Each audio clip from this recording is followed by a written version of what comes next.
음,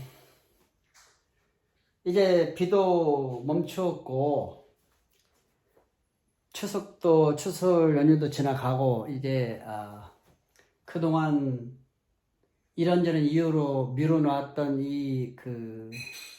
화장실로 가는 통로를 열려고 지금 준비 중이거든요.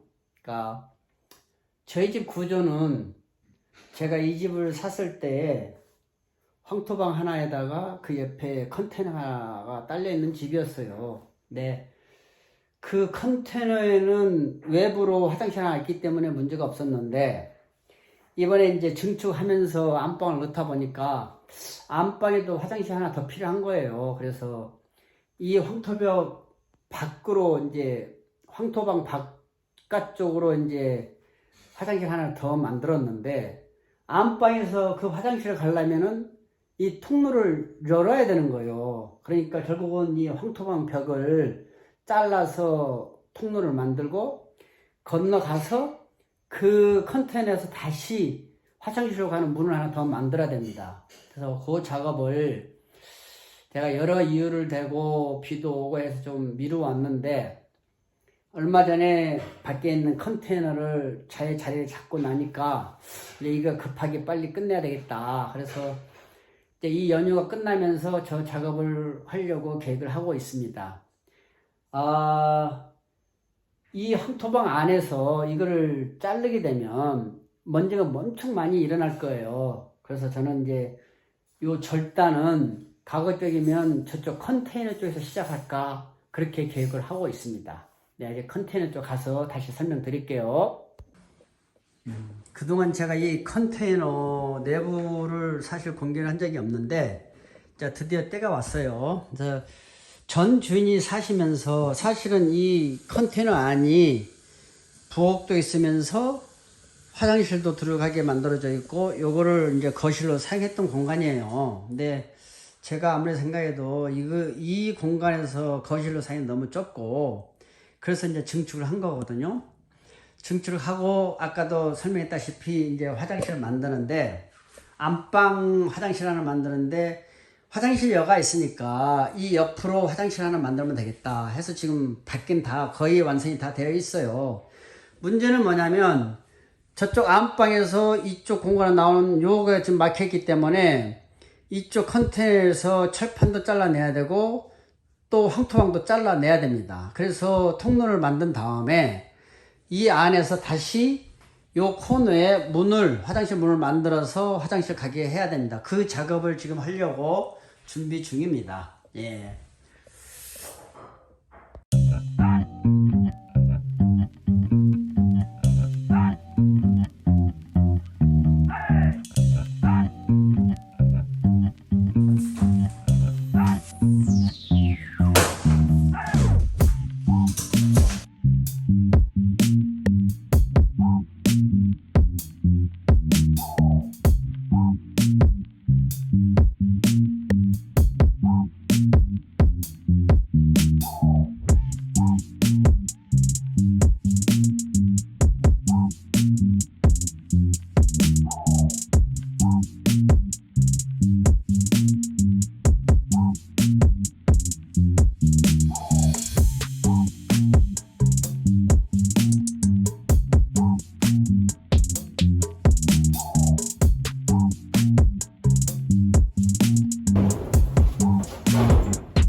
어제에 이어서 오늘 또 마지막에 이 황토방 요거를 통로를 좀 여는 중이거든요. 근데 어제 이 작업을 하면서 느낀 점은 이 황토 벽돌로 집을 지었을 때 우리가 많은 장점들이 있지 않습니까? 흙은 숨을 쉬기 때문에 뭐 하여튼 겨울에 따뜻하고 여름에 시원하고 냄새도 잡아먹고 습기도 조절한다, 이런 여러 장점이 있는데, 저 이렇게 보니까 이 황토 벽돌을 벽돌 위에 올리면서 요 사이에 이제 황토를 계속 올리는 거거든요. 근데 황토 벽돌은 이 만들면서 요 하나는 상당히 견고해요. 근데 얘하고 붙으면 요게 접착제 역할을 해서 얘 둘을 하나를 만들어 줘야 되는데, 이번에 내가 작업을 하다 보니까 이거는 완전히 허당이에요. 그냥 요 벽돌이 벽돌 위에 벽돌이 올라와 있다는 정도지 이 잡아주는 거는 큰 의미가 없는데요. 그래서 이거는 좀 문제가 있다. 원래 우리 전통적으로 흙집을 지을 때는 나무 사이에 뭐 이렇게 대나무나 뭐 쌀이나무 넣고 갖다 흙을 채우지 않습니까? 근데 문제는 뭐냐면 나무가 중간에서 잡아주기 때문에 나무가 힘을 받는 거예요. 근데 얘가 힘을 받아야 되는데 전체적으로.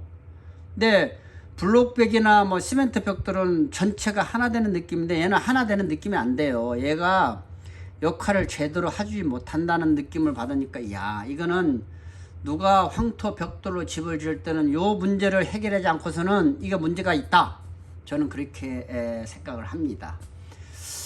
그리고 또 하나 이제 본 게, 저희가 이게 기존에 컨테이너 하우스였거든요. 그러니까 아마도 이걸 전체 누가 이 업체에서 제작을 해가지고 갖다 놓은 것 같은데, 단열이라는 게 보시다시피 철판 하나에다가 요거 두 개 한 50mm 좀 되겠죠? 조금 넘을거나. 그리고 50mm 좀 더 되네, 3장 들어갔으니까. 그리고 이걸 붙인 건데, 이래 가지고 단열이 되겠어요? 이 철판에 최소한 압축 단열을 붙이고 이걸 넣고 해도 문제일 것 같은데 하는 생각이 들었습니다. 그래서 작년 겨울에 나와 보니까 물론 기름 보일러 뗐기 때문에 그렇게 추위를 못 느꼈지만 열손실이 무지무지 많았다. 특별히 이 바닥은 콘크리트를 친데 그 위에 컨테이너 올려놓은 거거든요. 그러니까 이 컨테이너하고 바닥하고 높이가 적어도 한 10이나 15cm 떠 있는 거예요. 그러니까 여기에 보일러가 돌아가도 열이 밑으로 다 빠져나가 버리는 거예요. 그래서 작년에 뭐 춥게 살지는 않았지만 열손실이 무지무지 많아서 기름을 많이 뗐다 하는 생각을 지울 수가 없습니다. 그리고 컨테이너는, 사제 컨테이너는 이 코너가 완벽하게 이 두꺼운 이렇게 사각 각파이프가 있어야 되는데 얘는 철판만 붙여놨어요. 그러니까 외부에서 보면은 두꺼운 각파이프 있는 것처럼 모양은 같지만 내부인 즉슨 이 철판 하나밖에 없다. 그리고 철판도 무지 얇다. 저는 그렇게 느낌을 받았습니다. 네, 오늘 작업은 요 황토 마지막 벽돌 드러내고, 요 문과 문 사이가 최소한 90cm가 나와야 되는데 90cm가 안 나와요. 그래서 요 벽돌을 요만큼 잘라서 이 거리를 만들어 놓고, 요 빈자리는 밖에서 이걸 반절 잘라서 채워서 벽을 세우도록 하겠습니다. 네. 내가 이거 황토 벽돌을 떼어내면서 특이한 점이 있어서 하나 올려놓는 건데요. 이 벽에 벽돌로 벽을 세우고 내부에서는 약간의 시멘트가 이렇게 섞여 있는 거로 발랐어요. 근데 이 외부에 이렇게 뭡니까, 뭐라고 그러지, 이거 보고 루바를 달고 거기에 이렇게 알루미늄 못을 이렇게 박았어요. 근데 이 못을 박고 콘크리트를 쳐서 그랬는지 아니면 콘크리트에 못이 박혔는지 모르겠지만 굉장히 부시기가 어렵네요. 그냥 이렇게 못이 없는 데는 그냥 투수로 떨어졌어요. 근데 요 밑에 요 밑에 이렇게 이 얇은 알루미늄 못이 박혔는데 콘크리트가 띄어내는데 굉장히 어렵습니다. 그러니까 콘크리트 작업할 때 연결 부위는 이렇게 뭡니까 리바죠. 저기 그 철근을 집어넣고 해야 되는 이유가 그 이 얇은 알루미늄도 이 콘크리트 이렇게 꽉 잡고 있는 걸 보니까 아마도 그 철근을 집어넣고 양쪽을 잡아주는 데는 큰 역할을 할 것이다 이런 느낌이 듭니다. 네.